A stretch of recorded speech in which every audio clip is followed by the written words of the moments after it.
Hello dwellers, and welcome to another episode of Gaming's Top 10s, and today we're going to cover the top 10 Mega Drive or Genesis, depending on where you are, games.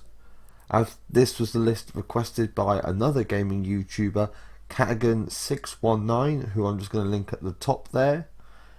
And before we actually start off the list, I want to give another shout out to another YouTuber who is now linked above, and his name is Benny P, and he's responsible for the sweet new header I've got on my channel, which is on your screen right now.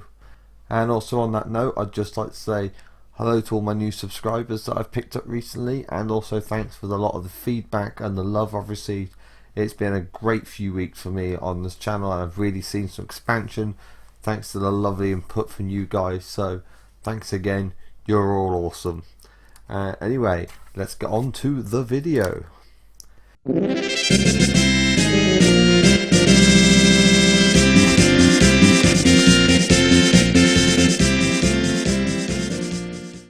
Hey dwellers, to stay up to date on all the latest news, reviews, openings, and of course weekly programming, just click on the little guy here in the corner to subscribe and you'll get notifications when the newest content lands.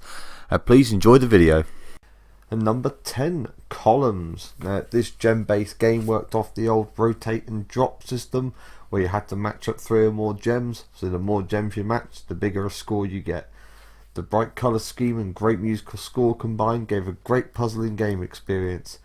And does this sound familiar to you in a lot of gen games? Yeah, well, this is where they all came from, folks. At number 9, we have Altered Beast. Now, this side-scrolling fighting game had Zeus resurrect a variety of warriors to save his daughter Athena, and they used these power-ups in the game for such transformations as werewolves, dragons, tigers, bears. But it was all in a day's work in the world of Altered Beast, and that's what turned it into a cult classic in the gaming world. And at number 8, we have Ecco the Dolphin.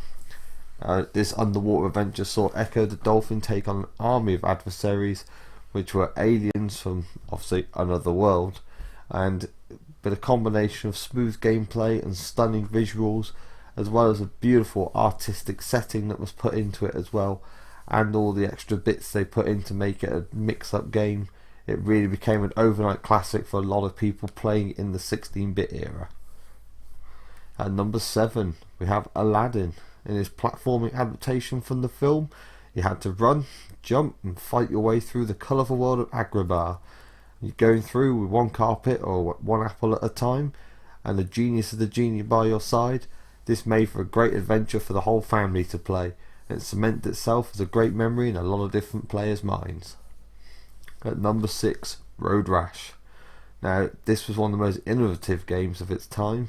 Have you ever thought in a racing game how much easier it would be to just smash them with a chain or a baseball bat, or just ram them off the road completely? Well, if the answer is yes, then Road Rash is for you.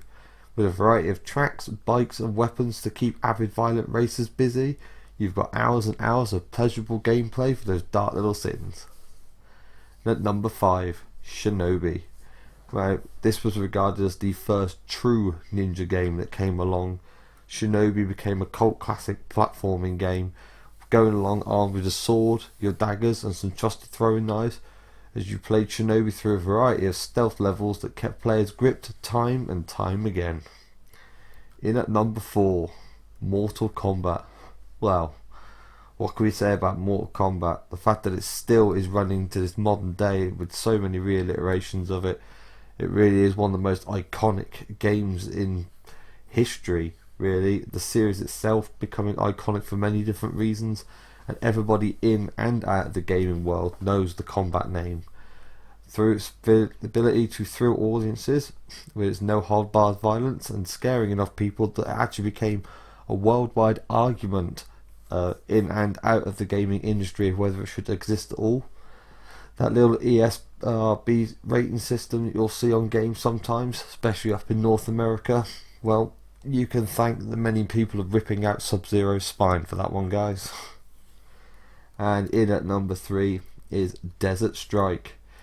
Now, this was a high-angled view helicopter game. You play in the Gulf supporting units and saving troops.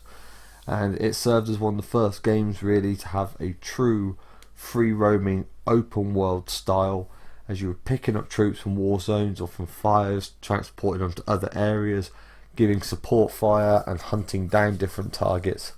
Desert Strike really allowed you to play your way every single time. And at number 2, Streets of Rage.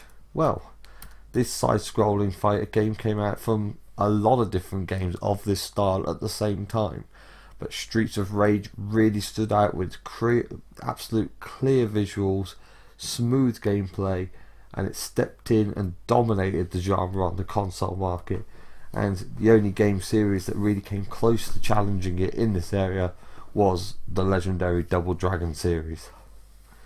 And in at number 1,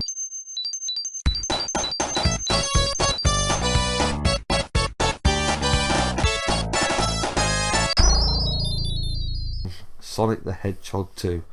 Well, of course it had to be a Sonic game. This is Sega we're talking about. Whereas Sonic 1 was a great game and Sonic 3 was an amazing artistic piece, Sonic 2 was the improvement on every single element that made Sonic 1 great, and just held itself as becoming, again, a cult classic for the Sega franchise, and it was the cornerstone of the Mega Drive era. In the history of computer gaming, Sonic 2 will always be remembered as a game that has helped shape other platformers, and is a game that many people that came along in the late 80s and the early 90s into gaming really keep as an absolute gem of a memory. And from every little bit, from that start opening of the first level, collecting those Chaos Emeralds and first seeing Super Sonic, it's always going to be some gamer out there you'll find that will have really happy memories of Sonic 2. Well, that was the top 10 Mega Drive games for me. See, if you've got any suggestions for any top 10 lists or looking backs that you'd like to see, guys, as always, feel free to drop it in the comments and let me know what you think. Do you agree with the list, or do you have games that you put in there instead for the Mega Drive era? Obviously, always love to hear from you guys. Well, I'm Shadow Soul Dweller, and I will see you out there. And as always, thanks for watching the video, guys. I hope you liked it. Also, if you want to stay up to date as well, another way is you can catch me on Facebook. The address just there on the screen. And of course, for more videos, you just look to your left there. You can see that'll be one of the latest videos that's landed. And to the right here is a video picked by YouTube just for you. And of course, hit the guy in the middle to subscribe if you haven't already to stay up to date on all the latest content.